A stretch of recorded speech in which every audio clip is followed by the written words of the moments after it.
I have with me one of my dear friends and sisters in the Lord, but also a colleague of over 24 years here at Crossroads. And a few years ago, we began in the small group office doing small groups, and then we really formalized assimilation, and there's another video if you want to learn about that. But Kathy innovated something here at Crossroads called passion groups. And it's a story worth telling. They're still going on. It has been really transformative in the way we do small groups. We still do home groups and teams and all that. It was a needed, helpful addition to how we do groups. And Kathy, I wonder if you could tell us some of the genesis of where that idea came from, and then maybe give us some quick, once you got the idea and we implemented, tell people about the numbers. We're a large church of about 8,000 constituents, and this thing kind of blew up and surprised us all. I want people to hear that story because I think it's transplantable to other churches or nonprofits.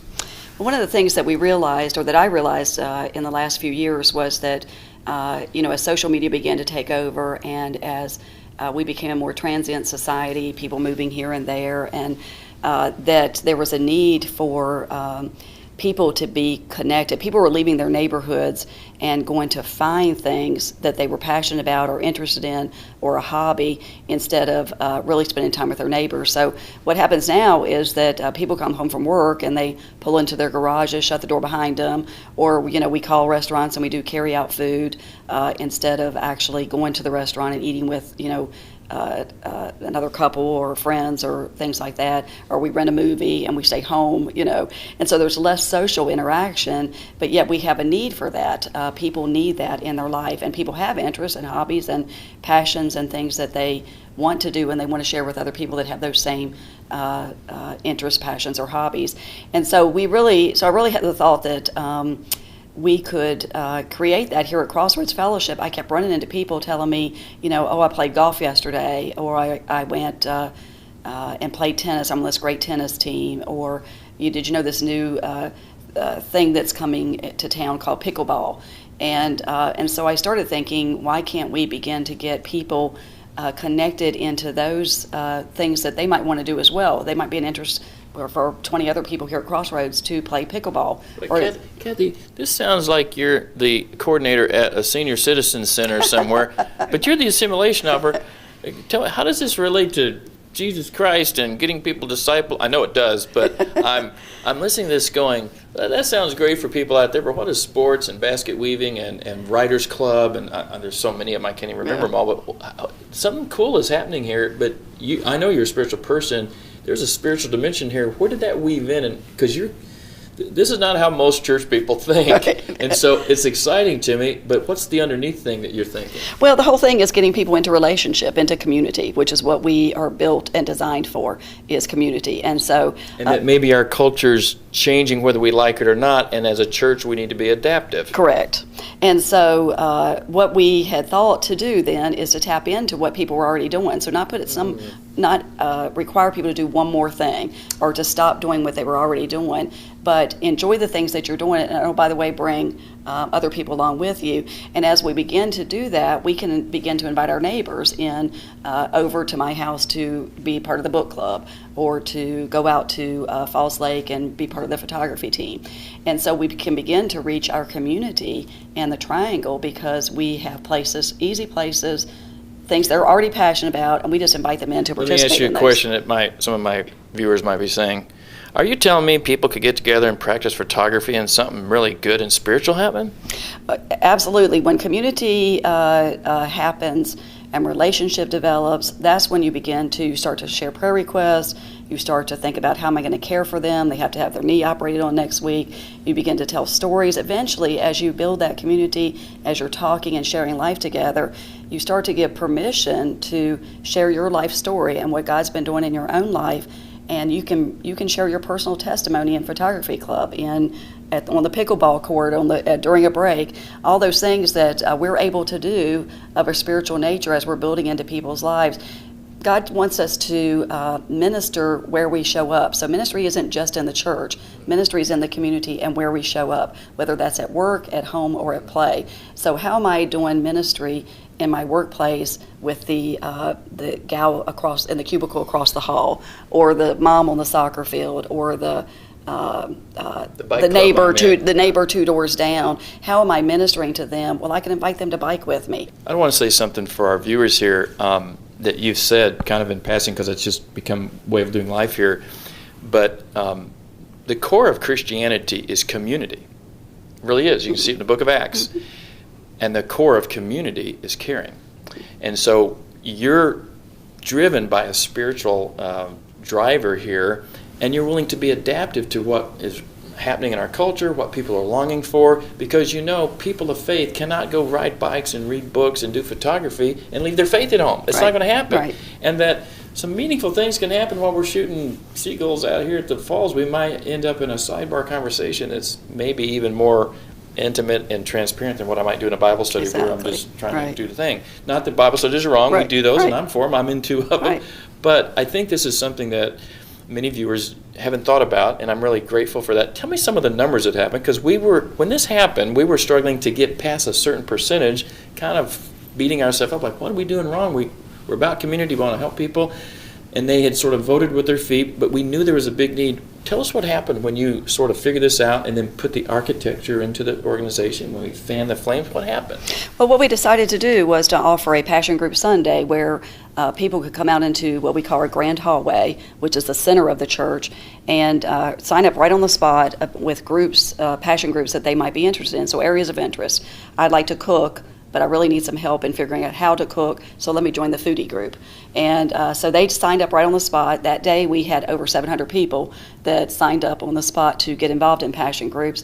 And then from there it's just grown exponentially. We swelled up to 1,800 people wanting to connect around something that they were already doing. Now let me put that in context. We have about 8,000 constituents, more or less 4,000 get here on a weekly basis as a purpose-driven seeker church. That's normative.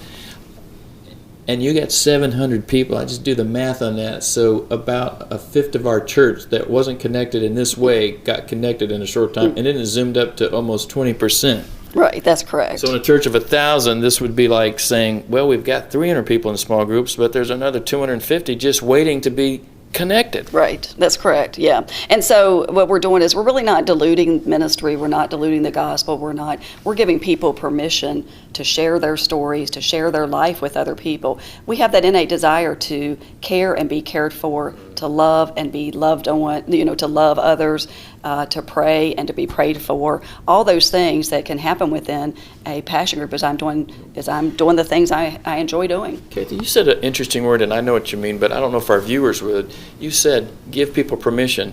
For one, explain what that means, and secondly, why do we need an assimilation director to give us permission? I think we do, and I want them to hear, because it's a good term. We use it a lot.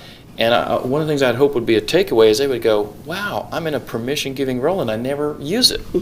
I think it's all about kind of hearing what people are up to, keeping your ears open to what people are doing, really hearing the conversation, really hearing that somebody played golf yesterday and go, oh, that's a golfer. Those kinds of things, in addition to everything else that's going on in their life. But ministry happens where we show up. I can't say that enough. So ministry occurs where we show up.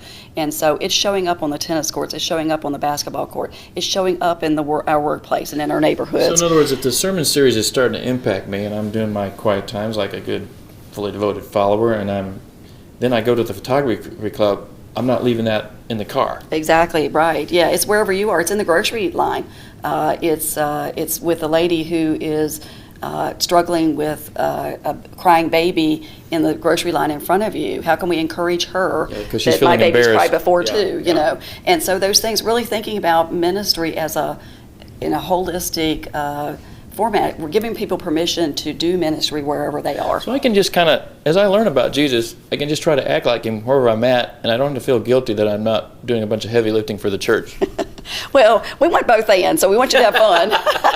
Okay. We want you to have fun and doing the things that you're already doing. Okay, so and then as I develop a servant lifestyle, I take my turn doing communion and helping in the nursery correct, and yeah. parking cars. So it's cars. a both and. But basically what we're saying, when we launched Passion Groups a couple years ago, we didn't say leave behind what you're already doing. We're saying in addition to the things that you do at the church, what are the things that you're doing in the community, that we could say, okay. What I did was I went to about 52 people that I had heard say that they were doing some sort of fun thing in our community, at the church, or wherever that might be. And so I tapped on them and I said, I know you golf. Would you be willing to help me put together a golf passion group? Would you be willing to lead that charge? Did you have to twist their arm? I did not. I did not. Yeah. And something you said we went over fast that I want to say to our audience is, notice that to get my neighbors to come to a Bible study is possible. I invite them, but they have to be at the place in life where they're willing to do that. But if you're a golfer and I say, would you like to come golf with some of my buddies? I don't have to say they're church buddies, because it could be a buddy from the office who's not a church buddy. Right. So all of a sudden, I'm a Christian just doing life, prepared to share Christ as is appropriate, normal, and natural, and I can have a lost buddy there, a guy finding Christ, sort of figuring it out.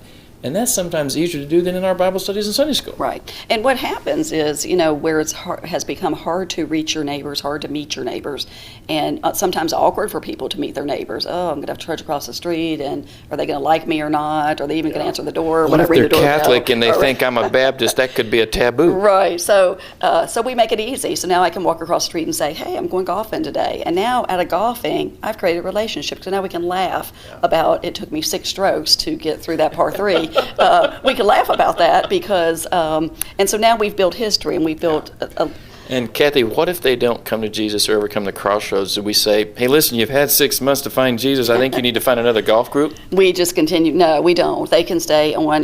Listen, we leave the harvest up to, we plant the seeds, the harvest is the Lord's, and so as His timing. So we may see it, we may not see it.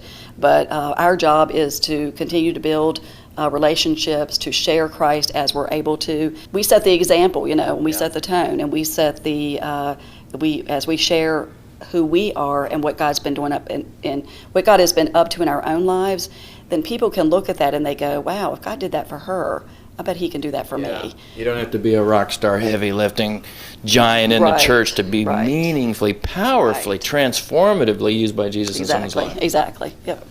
Kathy, thanks so much for telling us that there's a lot more, and I think what I'd like to do is maybe come back and interview 2 or 3 of your Passion Group leaders we have some training materials here for small group leaders, and there's a lot of different kinds of small groups, but this one is really a great idea, and thanks for taking the time to share it. We really appreciate it. You're welcome.